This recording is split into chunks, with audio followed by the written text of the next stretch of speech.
es el caso de Alcácer, que este caso tiene muchísima amiga porque bueno, empezando... Bueno, hay que decir que hay muchísima información en Internet, que la segunda autopsia que hicieron, que lo hizo el Forense Frontela, está en Internet y la puede buscar la gente, porque está a disposición al alcance de todo el mundo. Entonces, bueno, hemos querido mencionar este tema porque pensamos que es un ejemplo evidente de manipulación de pruebas y de ocultación, y aparte que tuvo un impacto en la sociedad en cuanto al miedo y a la seguridad. En este caso fueron 3 niñas que desaparecieron y fueron encontradas en una situación súper chocante. Y bueno, pues que nos reconstruyas un poquito los hechos para la gente que no los recuerda, y luego ya pues con toda la demás información. Continuamos.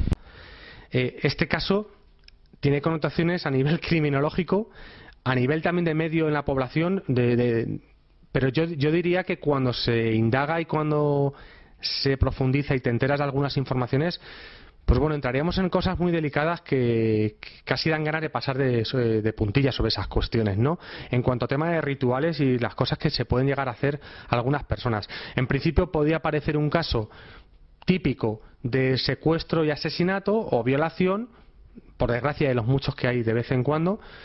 Estas niñas, las 3, desaparecen, son de Alcácer, en Valencia, desaparecen en la localidad de Picassent, y estas niñas desaparecen en noviembre del año 92.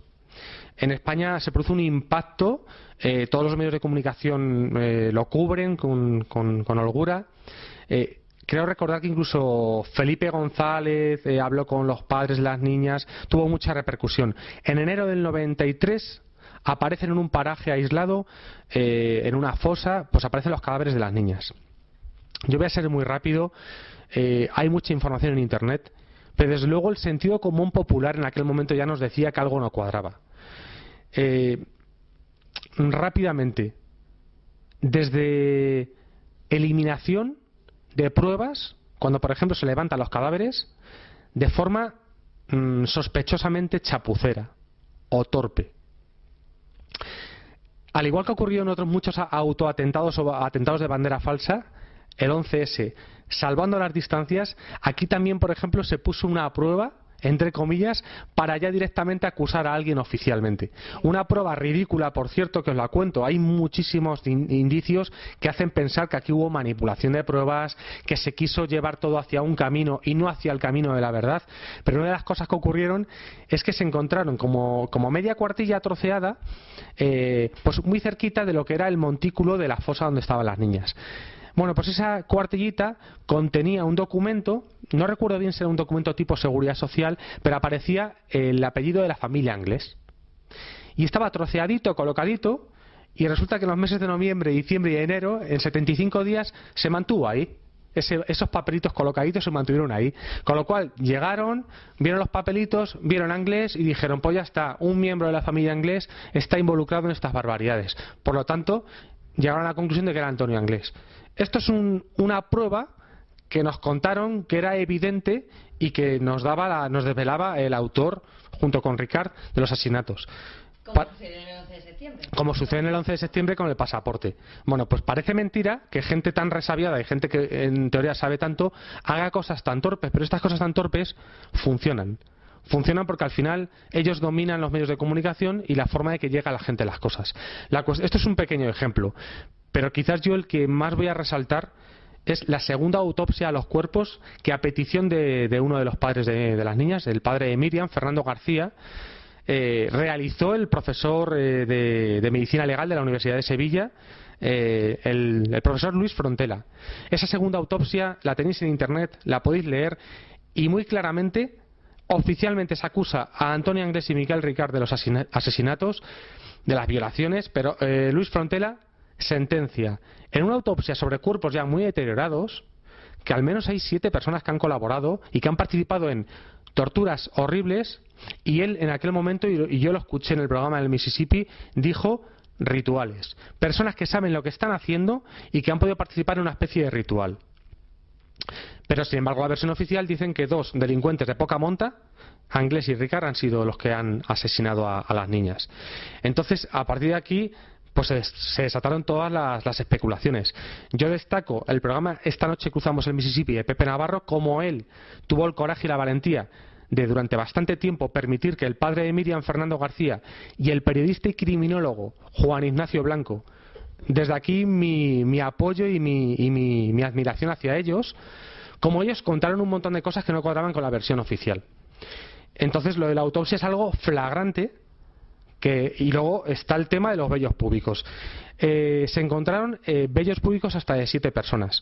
El profesor Ángel Carracedo, de Santiago de Compostela, un gran experto en el estudio del ADN, los estudió, estableció por lo menos 7 pelos de distintas personas y, por ejemplo, no había ningún pelo de Miquel Ricard ni de Antonio Anglés, ¿vale? Entonces, el Tribunal Superior de Justicia de Valencia, en el año 97, con la sentencia, deja una rendija abierta en cuanto a lo del ADN. La sentencia dice han sido Ricard y Anglés, punto. Pero no admitió la prueba. Dejó una rendija en la sentencia a que podría en un futuro a lo mejor estudiarse, pero en principio no daba credibilidad a lo del ADN. Pero en el recurso, el Tribunal Supremo, contradiciendo su jurisprudencia, no admitió las pruebas de ADN sobre todos estos pelos. Por lo tanto, a partir de aquí, cualquier ciudadano tenemos todo el derecho a especular, a dudar y a pensar que hay gente muy poderosa detrás de esta auténtica barbaridad. Y estoy convencido, por supuesto, de que los servicios de inteligencia deben de tener mucha información. Destacar un libro de Juan Ignacio Blanco y El crimen de Alcácer. Tuvo una denuncia este libro donde Juan Ignacio Blanco cuenta todo con pelos y señales, y este libro fue secuestrado judicialmente, pero lo podéis encontrar también en internet. Esto se ha tapado, al igual que lo de las Torres Windsor, que no se ha vuelto a tocar el tema. Entonces, bueno, son cosas muy llamativas y, bueno, para que un poco la gente también sepa que la historia se reescribirá algún día desde siempre. Efectivamente. Bueno, pues has citado a Pepe Navarro con el programa de Esta noche cruzamos el Mississippi. Para hacer un paralelismo con el caso de la colza, pasó algo parecido con Miguel Blanco en el programa del Espacio en Blanco, Radio Nacional, que desapareció poco después de profundizar mucho en ese tema.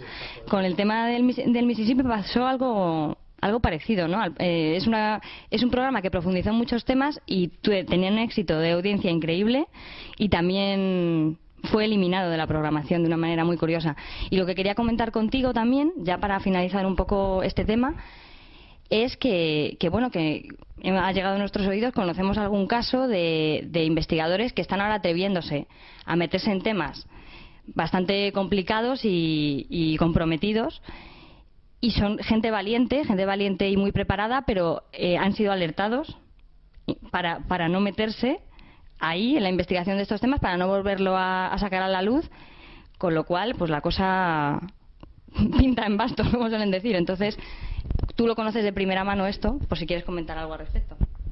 Sí, evidentemente no debe ser fácil investigar ciertos temas, y yo estoy convencido que tanto el asunto de la colza, y tenemos el caso de pacto de silencio de Kaiser, como el asunto de Alcácer, son asuntos que se han tapado, que a determinado nivel se ha dicho hasta aquí, y lo tengo clarísimo. Y bueno, la esperanza es que algún día salga toda esta información. Sí que yo conozco un caso, ya en toda la entrevista sí que he contado algún caso que no quiero desvelar ningún tipo de identidad, pero que os aseguro que es verdad, y sí que conozco el caso de alguna persona que se ha planteado tocar el tema más abiertamente, de una forma de llegar a la gente mucho más potente que, por ejemplo, a lo mejor esta entrevista, ¿no? Y sí que alguna persona muy informada, sí que pues a esta persona que a lo mejor ha querido divulgar esto, pues le ha dicho que mejor lo deje porque es peligroso. No es cuestión de emparallonarse, ni no es cuestión de tener la idea de que a uno le persiguen, etcétera, ¿no? Pero bueno, que también hay que tener un poquito de prudencia, y sí que hay gente que es advertida a veces. Sí, por supuesto, en ningún caso nuestra intención es meter miedo, porque simplemente es para que la gente piense un poco qué implicaciones puede tener esto y hasta qué punto la gente que tiene fe ciega en la justicia se piensa que lo que no sale de ahí es porque no existe, pues pensar un poquito. Pero bueno, hoy en día hay muchos medios para que la información fluya y muchas personas dispuestas a hablar de la verdad, y bueno, y al final la verdad sale a la luz porque siempre sale. Entonces, pues nada más sobre esto.